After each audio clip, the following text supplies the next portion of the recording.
So, how do pilots know where they're going? Do they use a compass or a map?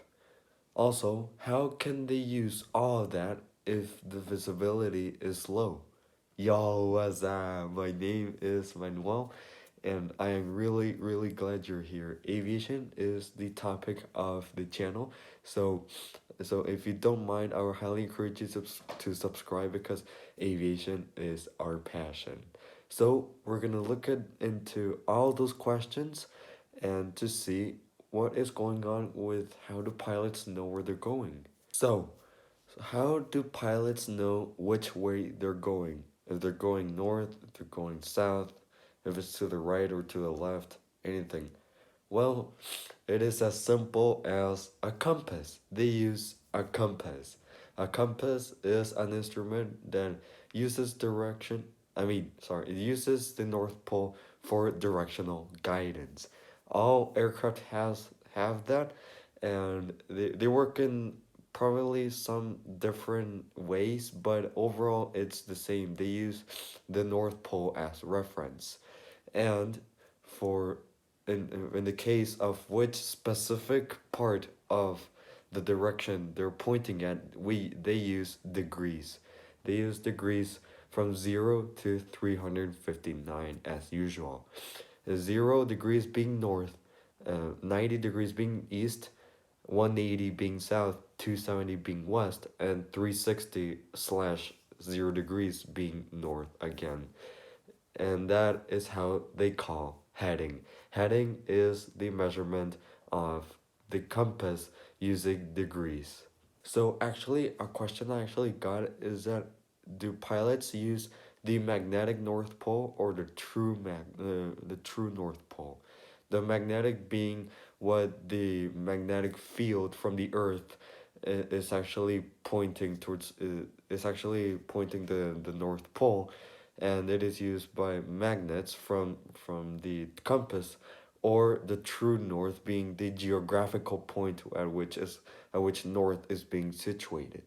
Well, ironically, even you might think that they use the true north because it is probably the most instrumental way or the most modern way, but actually they use the magnetic North Pole. But why do they use that? Well, they actually used that for many, many years, and they kept that even if they discovered that they could also use the true North Pole, but decided to maintain the magnetic North Pole. And all the world uses that except for Canada. Is the only country that decided to move away from the magnetic North Pole to the true North Pole. And so some of the difficulties reasoning from using the magnetic compass is the issue with runway heading. Runway heading, if we use the magnetic North Pole, you see, because what you have to understand is that it changes. The magnetic North Pole doesn't stay static like the true North Pole. The magnetic one, it's always rotating around the Arctic Circle, somewhere around that. And the difficulty is that the runway heading is always changing because it might change a few degrees towards the right, and therefore the heading or the numbers have to change. I already covered that in the video. What you have to understand is that pilots don't only use their compass, they also use to navigate to know where they're at. They also use VORs. VORs, they stand for VHF omnidirectional range. But you might ask, what does VHF stand for? What VHF, it basically means very high frequency. That's what it stands for. And they are both used for VFR, visual flight rules, and IFR, instrument flight rules. And they are radio transmitters. They are short range radio transmitters that communicate towards the aircraft antenna, and they simulate a direction. They simulate a direction using the heading, and with using those VORs, they can know where they're going using a fixed point on Earth, which is why it is very practical.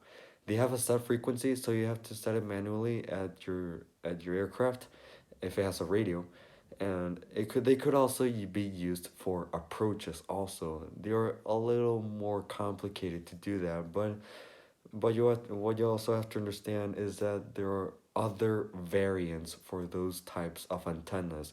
VOR is one, and there are also NDBs and localizers, which localizer I actually talked about it in another video, and there are also many others, varying in many different aspects that are not worth talking about.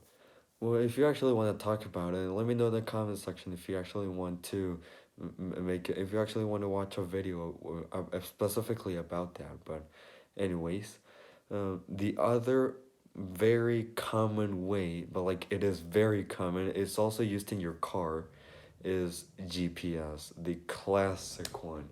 GPS, you probably know, is global positioning system, and most of it is pretty self-explanatory. It's a map on the entire planet that marks your position on the earth, and and yeah, it gives you it gives you reference points and maybe even highways in your car, etc. But in aircraft, it's a little more complicated than that. In aircraft, we use waypoints. Waypoints are fixed points in the GPS positioning, in the GPS, and they are different from VORs because GPS waypoints are only using being used as a map. They are not a fixed position in the on the earth, and they are not visible with the naked eye. You have to use you have to use a GPS map, and yes, most modern aircraft actually use GPS. It is very common nowadays, and but some general aviation aircraft don't use it, but it really just depends on what you like. So now that we actually talked about highways very briefly, and you might ask, how do aircraft actually navigate, as you know, from point A to point B? Do they use actually highways? Well, they do. They're actually called airways. Airways, they're only used for IFR flights. IFR being instrument flight rules.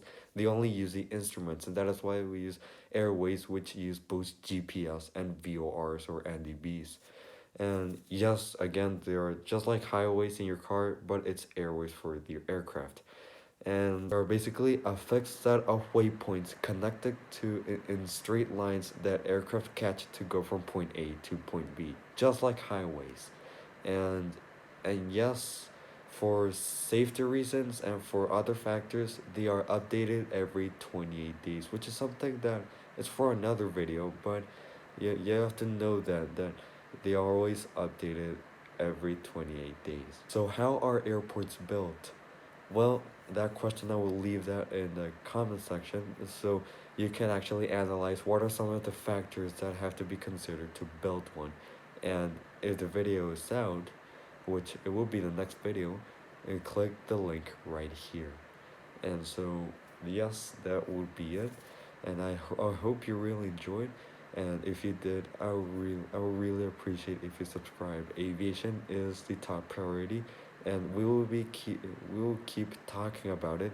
And yes, the next video is another topic about aviation. So stay tuned for that. With all that said and done, happy flying.